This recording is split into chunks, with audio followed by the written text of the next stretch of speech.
Oslo Nerano one-way trip, a story by Ciro Discepolo. She had arrived on flight SK1634 at 3:45 p.m., which landed with the usual Teutonic super efficiency at 3:27 p.m. Kirsten looked around and felt at home once again in the ultra-modern Gardermoen Airport, Oslo. In every corner, even the smallest, one could touch the concept of Nordic efficiency, but also that of civilization, rigor, functionality, state presence, and order. There wasn't a single policeman in sight in the entire vast area of the street level. She went into the women's restroom for a moment to tidy up, and found those fantastic solid wood and steel sinks that she had missed so much when she was abroad. Almost automatically, she headed to the SAS airport bus counter and bought a ticket to the city center, 80 Norwegian kroner.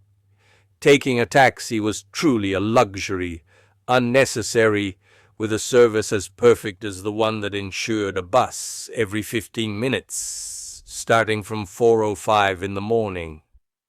At their place, Kirsten thought once again, there was no crowding.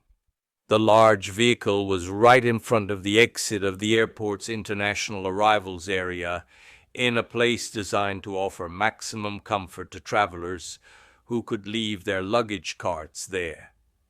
When the automatic doors of the airport closed behind her, she immediately felt the cold air hit her face before anywhere else, and it reminded her that mid-October here is very different from the rest of the world. She climbed into the ultra-modern vehicle, validated the small ticket, and sat wherever she liked. The interior was occupied by no more than 15 people.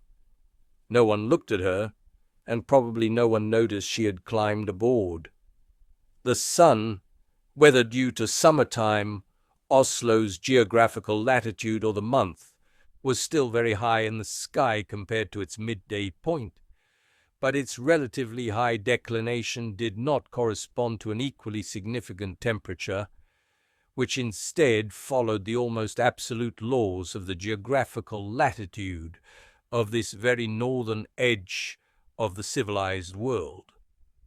When the hydraulic pistons of the bus's entrance door made their din, the bus moved off, without anyone having said a word. Most were reading a book, sitting upright and rigid in their seats. A couple of young people were listening to music through earphones. An elderly woman was sleeping composedly and silently. Everything was in order, thought engineer Kirsten, as we Norwegians expect it to be. The bus headed south, but she realized it was traveling east, on that enchanting narrow strip of asphalt that winds between Sorrento and Nerano, passing through enchanting places suspended between the sea and the hillside, completely covered in a mantle of olive trees, ready to harvest their fruit. She was with Enzo, and it was early October, like every year for the past 5 years. They took the Città bus from the Circumvesuviana station in Sorrento, and it was always an adventure. The timetables almost never matched the printed ones, and guessing the terminus was almost a lottery. Each time the bus parked in a different spot within a radius of about 70 meters from the station steps. An incredible throng of people of all kinds moved quickly as each new car arrived, to find out if it was the right one. Now, however, to his right ran the third lane of the highway that leads from Gardermoen to the center of Oslo, a highway that is brightly lit at night, a street light every 50 meters on both sides of the road.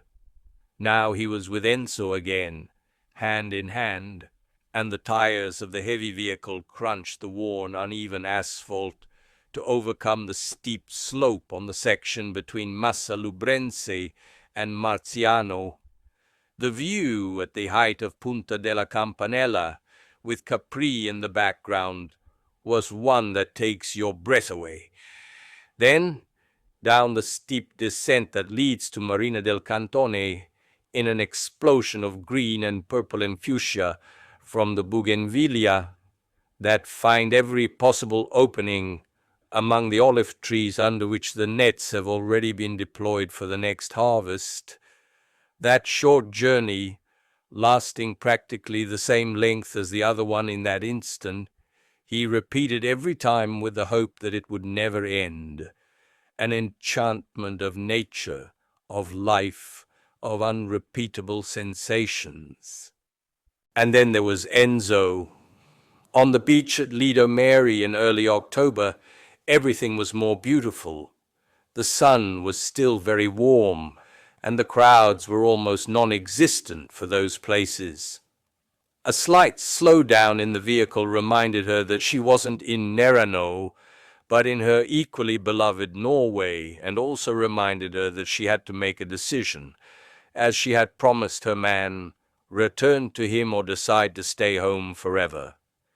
Choose between love, life, a marvelous and unparalleled nature, with so many daily problems concerning things irrational and inconceivable for a Scandinavian, or remain in the cold civilization of a perfect nation where everything works as it should and where not even mosquitoes exist.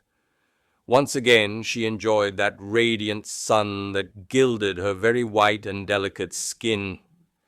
The scent of the sea penetrated her nostrils and mingled with the powerful aromas of so many delicious dishes cooked in the various restaurants overlooking the beach, far too close to the beach. Then a swim, immersing herself in water that wasn't the cleanest but still usable compared to the planet's environmental degradation, and experiencing that delightful sensation of coolness after hours of tanning, lying like petrified lizards or enchanted by the life-giving star. Once again, the whistle of the hydraulic pistons warned her that she was at her stop in front of the Radisson SAS Scandinavia Hotel, a stone's throw from her home, 47 minutes for 47 kilometers as written, without emphasis, in every local tourist guide, and as the driver had respected, without exerting any particular effort. She got out and no one noticed, or seemed to notice. Her thoughts returned to Marina del Cantone and the meal around 3 o'clock at Maria Grazia's, on that simple yet incomparable wooden rectangle erected directly over the sea, enjoying a delicious grilled pezzogna, and then enjoying some frozen grapes, completely suspended from her thoughts, worries, and deadlines to meet. She opened the front door and the lights came on automatically, reminding her of the advantages of perfect air conditioning and soundproofing in an apartment designed down to the smallest detail by capable and intelligent architects. She had to give Enzo an answer. She sank onto the sofa, and with the cordless keyboard in her lap, connected to the internet, referring to the images on the enormous flat-screen wall. She accessed the webcam link, and of course chose the one corresponding to Nerano. In real time she was back at Marina del Cantone, her fiber optic superline at 10 megabits per second sent back the same fairy tale scene. A boat moving away from the dock, a slanting ray of sunlight casting golden reflections on the water, seagulls flying low. I'll decide tomorrow, Kirsten thought.